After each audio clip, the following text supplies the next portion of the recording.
बूंद बूंद से भरता है तालाब, वैसे ही हम लोग का जो है कि 2, 4, 5, 10 नंबर करके क्या हम लोग जो है कि दिन 100 नंबर पूरा करेंगे। 100 नंबर पूरा करेंगे हिंदी में 100 नंबर पूरा करेंगे। वो कब से? आज से। आज के पीछे अगर आप लोग कुछ नहीं पढ़े होंगे तो आज से मेरे चैनल के साथ जुड़िएगा। तो आज से हम 100 नंबर का तैयारी कराएंगे। एक वीडियो में तो नहीं है संभव, लेकिन एक एक वीडियो करके एक दिन ज़रूर है संभव 100 नंबर पूरा करने के लिए। तो सबसे पहले हम लोग 100 नंबर पूरा करने के लिए आज सफलता की ओर चलेंगे और सफलता की ओर सबसे पहला पैर रखेंगे। तो सबसे पहला पैर रखने के लिए एक रास्ता चुनेंगे, जिस रास्ते में हम लोग जाएंगे बातचीत चैप्टर जो है, तो वह फर्स्ट चैप्टर है, आप लोग जानते ही हैं।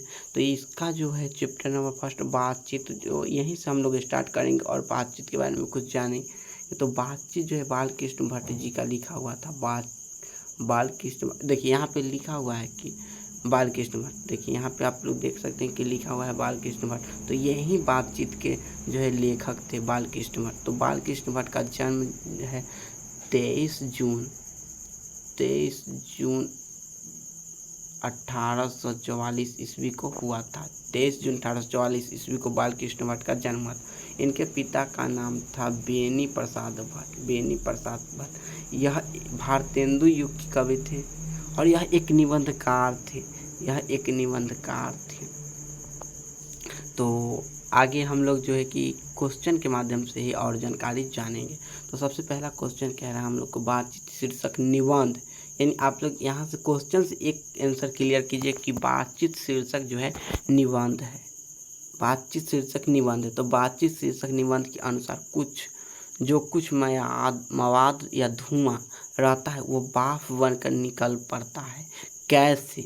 तो हम लोग को एक्स्ट्रा कुछ नहीं सोचना है, हम लोग को बातचीत चैप्टर के बारे में सोचना है। तो इसमें जो है कि कहा गया है, ये अगर आप लोग बात करते हैं, यानी कोई आदमी अगर बात करता है तो उसका जो अंदर का जो कुछ होता है रस में, यानी कुछ छुपाए रहता है, कुछ वैसे राज जो किसी को बताना नहीं चाहता, लेकिन वह बात करते करते जो है कि निकल पड़ता है। तो बातचीत के जरिए जो है कि अंदर का जो मायाब धुआं रहता है वो निकल जाता है। तो एक का सही उत्तर है सी, यानी बातचीत शीर्षक निबंध के अनुसार बातचीत शीर्षक निबंध के जो कुछ मवाद या धुआं रहता है वो भाप बनकर निकल पड़ता है बातचीत के जरिए।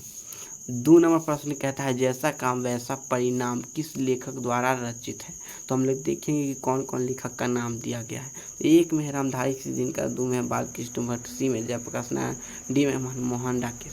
तो हम लोग देखेंगे जैसा काम वैसा परिणाम, आप लोग के बुक के जो है पहला चैप्टर का जो पहला पेज है उसमें ही लिखा गया है कि बालकृष्ण भट्ट जो है कि कौन कौन सी जो है लिखे थे। तो इसमें जैसा काम वैसा परिणाम है लिखा हुआ। तो जैसा काम वैसा परिणाम किस लेखक द्वारा रचित प्रश्न है कि बालकृष्ण भट्ट। ये 2 का भी सही उत्तर हो जाएगा ऑप्शन नंबर सी। 3 नंबर प्रश्न कहता है बालकृष्ण भट्ट के पिता का क्या नाम था। तो हम क्वेश्चन यानी वीडियो स्टार्ट करने से पहले ही हम बता दिए थे कि जो बालकृष्ण भट्ट जी थे कि उनका पिता का नाम था बेनी प्रसाद भट्ट। तो 1, 2, 3 का सही उत्तर हो जाएगा option number B Beni Prasad Bhatt. 4 number प्रश्न हम लोग देखेंगे। 4 नंबर प्रश्न हम लोग को कहता है कि दमयंत स्वयंवर किस लेखक की रचना है। तो दमयंत स्वयंवर जो है ये भी है बालकृष्ण भट्ट जी का लिखा हुआ। 5वां नंबर प्रश्न कहता है बालकृष्ण भट्ट की रचना बातचीत क्या है। तो हम आपको वीडियो स्टार्ट किए थे तब ही बता दिए थे कि जो बालकृष्ण भट्ट है यह एक निबंधकार है। तो बातचीत अगर बालकृष्ण भट्ट ने लिखे हैं बातचीत, तो बातचीत एकदम है कि यह निबंध इसमें लगा ही होगा। तो निबंध तो ललित निबंध है, यानी बालकृष्ण भट्ट की जो रचना है बातचीत वो क्या है, एक ललित निबंध है। तो 5 का सही उत्तर हो जाएगा ऑप्शन नंबर डी। 6 नंबर प्रश्न कहता है हम लोग को, 6 नंबर प्रश्न क्या कहता है बालकृष्ण भट्ट किस युग के कवि थे। बालकृष्ण भट्ट किस युग के निबंधकार थे, इसको ही कवि कहते हैं। लेकिन कवि जो है थोड़ा सा कविता उता लिखता है और निबंधकार जो है निबंध लिखता है। तो हम लोग निबंध कहेंगे तो सही रहेगा। तो बालकृष्ण भट्ट किस युग के निबंधकार थे। तो हम आप लोग को वीडियो शुरू किए तो उस समय बताए थे कि बालकृष्ण भट्ट भारतेंदु युग की निबंधकार थे। 7 नंबर प्रश्न कहता है मनुष्य की बातचीत का उत्तम तरीका क्या है। तो मनुष्य की जो बातचीत करने का उत्तम तरीका है विद्वानतापूर्ण बात करना, या भीड़ से बात करना, या अवाक होकर अपने से बात करना या तर्कपूर्ण बात करना। तो सबसे पहला है, देखिए इसमें सब ठीक है, भीड़ से बात करना ये भी ठीक है, तर्कपूर्ण ये भी ठीक है, लेकिन सबसे जो बेहतर है इसमें से जो है अवाक होकर अपने आप में बात करना। और ये जो चैप्टर है उसके अनुसार अगर आप लोग को लगता है कि तर्कपूर्ण बात करना ये सही है तो वो भी ठीक है, लेकिन इसमें नहीं होगा हिंदी में, क्योंकि हम लोग को चैप्टर के अनुसार यानी बातचीत जो चैप्टर है उसके अनुसार बताना। तो इसमें लिखा गया कि मनुष्य जो है अवाक होकर अपने आप से बातचीत करता है, वही सबसे अच्छा बातचीत का तरीका है। तो 8 नंबर प्रश्न कहता है, क्या कहता है 8 नंबर प्रश्न, संवाद में सबसे महत्वपूर्ण क्या है? तो संवाद में जो सबसे महत्वपूर्ण तर्क है या आत्मीयता है या जिज्ञासा है, प्रभानुकार भाषा है। तो इसमें जो है कि सबसे अच्छा है आत्मीयता, यानी अपने आप में जो सबसे आत्मीयता है यही सबसे अच्छा है संवाद। तो चलिए 9 नंबर प्रश्न हम लोग देखेंगे। 9 नंबर प्रश्न कहता क्या है कि बाल कृष्ण भट्ट का जन्म हुआ था। देखिए हम जब वीडियो शुरू किए थे उसी समय बता दिए थे बाल कृष्ण भट्ट के बारे में, जिसमें हम बताए थे कि इनका जन्म कब हुआ था। तो इनका जन्म क्या 23 जून 1884 को हुआ था। देखिए 23 जून 1884 या 23 जून 1844, यहाँ पे इस दोनों में अंतर है। और यहाँ 20 जुलाई और 18 दिसंबर। तो ये बी डी और सी तो काट ही दीजिए, 23 होगा और जून भी सही है, यानी यहाँ 1884 है, यहाँ 1844 है। तो आपको हम बताए थे वीडियो जब स्टार्ट किए थे उसी समय हम बताए थे कि जो है कि 23 जून 1844 ईस्वी को जो है इनका जन्म हुआ था बाल कृष्ण भट्ट का। 9 का सही उत्तर हो जाएगा ऑप्शन नंबर बी, 23 जून 1844 ईस्वी। 10 नंबर प्रश्न कहता है, 10 नंबर प्रश्न क्या कहता है हम लोगों को, 10 नंबर प्रश्न कहता है कि श्वेता स्वयंवर रचना है, ये किसकी रचना है? एक में ए में बाल कृष्ण भट्ट, बी में है श्रीनिवास दास, बी में है प्रतापना रायन मिश्रा की, और डी में मैथिली शरण गुप्त की। और 11 नंबर प्रश्न हम लोग को कहता है कि कौन सी रचना बाल कृष्ण भट्ट की नहीं है? तो कौन सी रचना इसमें से जो है ये चारों में से जो बाल कृष्ण भट्ट की नहीं है? तो हम लोग का 11 का जो है कि सही उत्तर हो जाएगा ऑप्शन नंबर डी, परीक्षा गुरु। 11 का सही उत्तर हो जाएगा ऑप्शन नंबर डी हम लोग का, परीक्षा गुरु। 12 नंबर प्रश्न कहता है, 12 नंबर प्रश्न क्या कहता है, कौन सी रचना बाल कृष्ण भट्ट की है? यानी 12 नंबर प्रश्न में पूछा जाता है कि इस चारों जो ऑप्शन हैं यानी ए बी सी जितनी भी ऑप्शन है उसमें से जो कौन सी रचना है जो बाल कृष्ण भट्ट की रचित है? तो यह जो है कि रेल का विकट खेल, यानी ऑप्शन नंबर ए कहता है रेल का विकट खेल, बी में कहता है कछुआ धर्म, और सी में कहता है रेणुका, डी में कहता है प्रज्ञा विद्या। तो इसका 12 का जो सही उत्तर हो जाएगा ऑप्शन नंबर ए, यानी रेल का विकट खेल। 13 नंबर प्रश्न कहता है बाल कृष्ण भट्ट ने कौन सा मानसिक पत्र निकाला था? तो यह निकाले थे क्या? आप लोग अगर चैप्टर को थोड़ा भी आप लोग बुक में देखे होंगे तो आप लोग को पता चल गया कि बाल कृष्ण भट्ट हिंदी के कवि थे। तो भैया निकालेंगे क्या, हिंदी प्रतिभा निकाले थे, और मासिक पत्र निकाले थे, हिंदी प्रतिभा मासिक पत्र जो है बाल कृष्ण भट्ट निकाले थे। तो हम लोग 14 नंबर प्रश्न देखें, कह रहा है 14 नंबर प्रश्न बातचीत किस विद्या की रचना है? तो यह आलोचना है या गीत है या शोध है या निबंध? तो यह जो है निबंधकार कवि ही थे और बातचीत जो है निबंध एक है। तो 15 नंबर प्रश्न कहता है, मैंने 14 का सही उत्तर हो गया ऑप्शन नंबर डी निबंध। 15 नंबर प्रश्न कहता है रॉबिन्सन क्रूसो ने 16 वर्ष के उपरांत किसके मुख से एक बात सुना? तो यह इसका सही उत्तर हो जाएगा ऑप्शन नंबर, पहले आप लोग ऑप्शन देख लीजिएगा।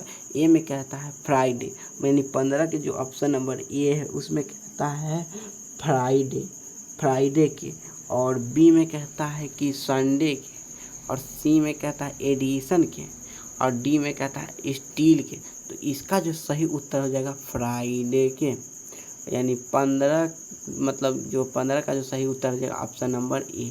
16 नंबर प्रश्न कहता है, 16 नंबर प्रश्न कहता है, यह 2019 में पूछा गया, याद रखिए, ये तो याद नहीं रखा है ऐसे बता दिए। बातचीत शीर्षक निबंध के निबंधकार कौन है? तो इसका निबंधकार अगर आप लोग को पता नहीं होगा तो इसका आंसर हम नहीं बताएंगे, चलिए हम नहीं बताएंगे, आप लोग खुद मारिएगा, यानी आप कमेंट में बताइए कि 16 नंबर का जो है उत्तर कौन है, ए है, बी है, सी है या डी है। यानी जयप्रकाश नारायण है, मोहन राकेश या नावर सिंह है या बालकृष्ण भट्ट है 16 का। 17 नंबर प्रश्न कहता है, आप लोग कमेंट में बताना मत भूलिएगा 16 नंबर प्रश्न का। 17 नंबर प्रश्न कहता है, बातचीत के माध्यम से बालकृष्ण भट्ट क्या बतलाना चाहते हैं। तो बातचीत के जो है कि माध्यम से बालकृष्ण भट्ट बताना चाहते हैं कि बातचीत की जो शैली होती है, यानी बातचीत के बोलने की तरीका होती है, यही बालकृष्ण भट्ट जी ने बताए थे अपने बातचीत निबंध के अनुसार। तो बातचीत के माध्यम से बालकृष्ण भट्ट बताना चाहते हैं कि बातचीत की शैली, यानी बातचीत की शैली का इंग्लिश होता है स्टाइल। आप लोग ये नहीं समझ के बातचीत करने का स्टाइल, तो स्टाइल कहने में अच्छा नहीं लगता, लेकिन हिंदी में बातचीत की शैली अच्छा लगता है। तो 17 का सही उत्तर हो जाएगा ऑप्शन नंबर ए। 18 नंबर प्रश्न कहता है, भट्ट जी को किसने और अंग्रेजी साहित्य के एडिशन और स्टील की श्रेणी में रखा। तो इसका सही उत्तर हो जाएगा ऑप्शन नंबर क्वेश्चन नंबर 18 का जो सही उत्तर हो जाएगा वो हो जाएगा ऑप्शन नंबर सी। यानी 18 का जो सही उत्तर हो जाएगा option number C. Option number C में क्या कहता है, डॉक्टर नगेंद्र, नहीं, ये ऑप्शन नंबर सी में नहीं कहता है। तो क्या रामविलास शर्मा, ये भी नहीं कहता सी में। हजारी प्रसाद, ये भी नहीं कहता है। सी में कहता है रामचंद्र शुक्ल। और 19 नंबर प्रश्न हम लोग को कहता है, बालकृष्ण भट्ट का निवास स्थान कौन सा था। तो बालकृष्ण भट्ट जो थे, यानी यह कहाँ के निवासी थे। बालकृष्ण भट्ट जो है कि एक उत्तर प्रदेश, यानी उत्तर प्रदेश के निवासी थे। तो उत्तर प्रदेश इसमें भी है, इसमें भी है, इसमें भी है, इसमें। तो अब देखना है कि उत्तर प्रदेश में कहाँ। तो उत्तर प्रदेश में इलाहाबाद के निवासी थे बालकृष्ण भट्ट जी थे वो। तो 20 नंबर प्रश्न हम लोग को कहता है, बालकृष्ण भट्ट ने किस पत्रिका का संपादन किया। तो बालकृष्ण भट्ट ने आर्यवंत, हिंदी प्रदीप्त या हुंकार या पंजाब। ये प्रश्न जो कि आप लोग को अभी थोड़ा देर पहले भी आया था, तो वहाँ पे भी आंसर वही था जहाँ जो यहाँ ये नहीं है कि पहले आया था कुछ क्वेश्चन पहले, तो उसमें दूसरा आंसर था और ये 20 नंबर में दूसरा है। तो इसका सही उत्तर हो जाएगा ऑप्शन नंबर सी। 20 का जो है ऑप्शन नंबर सी हो जाएगा। बालकृष्ण भट्ट ने किस पत्रिका संपादन किया, हिंदी प्रदीप्त। 21 नंबर प्रश्न कहता है, 21 नंबर प्रश्न क्या कहता है, कहता है कि बालकृष्ण ने हिंदी प्रदीप नामक मासिक पत्रिका निकाला। और यहाँ पे कुछ कट गया है, यहाँ पे क्या था, निकालना कब प्रारंभ किया, यही होगा। हाँ, शायद यही कन्फर्म यही होगा, निकालना कब प्रारंभ किया। तो यह जो है बालकृष्ण भट्ट हिंदी प्रदीप कब निकाले थे। तो इसकी जो है हम लोग के जो स्टार्टिंग किए थे वो 1877 में जो निकाले थे। और 22 नंबर प्रश्न कहता है, कौन सी रचना बालकृष्ण भट्ट द्वारा रचित नहीं है। तो इसमें से देखिए, पद्मावत, मेघदूत, बेनी संहार, मेघनाथ। तो इसमें से कौन नहीं है। आप लोग ध्यान रखिएगा कि इसमें पूछ क्या आ रहा है, पूछ नहीं रहा है या पूछ रहा है कि हाँ। तो यहाँ पे आप लोग जो है कि नहीं पे आप लोग गौर कीजिएगा। तो इसका सही उत्तर हो जाएगा option number C. Option number C. अगर नहीं आप लोग छोड़ दीजिएगा तो यहीं आप लोग को बहुत बड़ा गलती हो सकती है। 1 नंबर आप लोग को जा सकता है कहाँ पे, आपको पता भी नहीं चलेगा कि कहाँ गया मेरा 1 नंबर। और 23 नंबर प्रश्न कहता है, कौन सा उपन्याय बालकृष्ण भट्ट द्वारा रचित है। तो यहाँ पे ऑप्शन नंबर 1 कहता है कि मैला आंचल, बी में कहता है गोदान, सी में कहता है 100 अजान एक सुजान, डी में कहता है अंतराल। तो इसका सही उत्तर हो जाएगा हम लोग को, यानी 23 नंबर प्रश्न का जो है सही उत्तर हो जाएगा option number C. Option number C, यानी कि 100 अजान एक सुजान जो है का सही उत्तर हो जाएगा। 24 नंबर प्रश्न कहता है, 24 नंबर प्रश्न हम लोग को कहता है कि नाटक के प्रारंभ में होने वाले मंगल पाठ को क्या कहा जाता है। तो नाटक के प्रारंभ में होता है, यानी नाटक जो जब शुरू होता है तब क्या होता है। तो नाटक जब शुरू होता है तब उसको कहते हैं हम लोग नांदी पाठ, यानी ऑप्शन नंबर बी। 24 का जो सही उत्तर हो जाएगा ऑप्शन नंबर बी हो जाएगा। और तो 25 नंबर प्रश्न हम लोग को क्या कहता है, 25 नंबर कहता है कि रॉबिन्सन क्रूसो को कब तक मनुष्य का मुंह देखने को नहीं मिला। तो ऑप्शन नंबर ए में कहता है 10 वर्ष, बी में कहता है, सी में कहता है 16 वर्ष, बी में कहता है 12 और डी में कहता है 18। तो इसका सही उत्तर आ जाएगा ऑप्शन नंबर सी, यानी 16 वर्ष। 25 में जो प्रश्न कहता है रॉबिन्सन क्रूसो ने कब तक मनुष्य का मुख देखने को नहीं मिला, तो 16 वर्ष इसका सही उत्तर हो जाएगा। 26 नंबर कहता है बोलने से ही मनुष्य के रूप का साक्षात्कारता होता है, या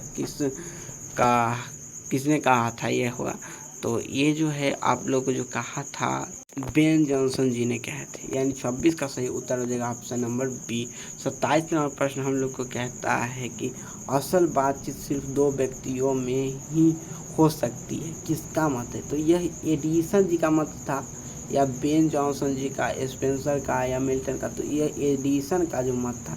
27 का सही उत्तर हो जाएगा हम लोगों को जो कि ऑप्शन नंबर ए, यानी ऑप्शन नंबर ए एडिसन का। तो आप लोगों को वीडियो अच्छा ही लगा होगा, तो हम लोग जो है कि अब वीडियो को समाप्त करते हैं। 27 प्रश्न हम लोग देख लिए हैं, इसमें से कुछ प्रश्न तो आ ही जाना है आप लोग के बोर्ड एग्जाम में। अगर लास्ट तक आप लोग मेरे वीडियो को देख रहे हैं तो इसके लिए बहुत ही दिल से धन्यवाद, थैंक यू। आप चाहेंगे कि आप लोग को भी इस वीडियो से काफ़ी फ़ायदा हुआ होगा। ऐसे ही आप लोग साल भर बने रहिए, मतलब साल भर के अब तो कुछ ही दिन बचा हुआ है बोर्ड एग्जाम का, तो तब तक आप लोग बने रहिए और 100 नंबर का जो है कि तैयारी आप लोग मेरे ही चैनल से कर लीजिएगा, और कहीं जाने की ज़रूरत नहीं पड़ेगी आप लोग को 100 नंबर के लिए। तो थैंक यू, धन्यवाद।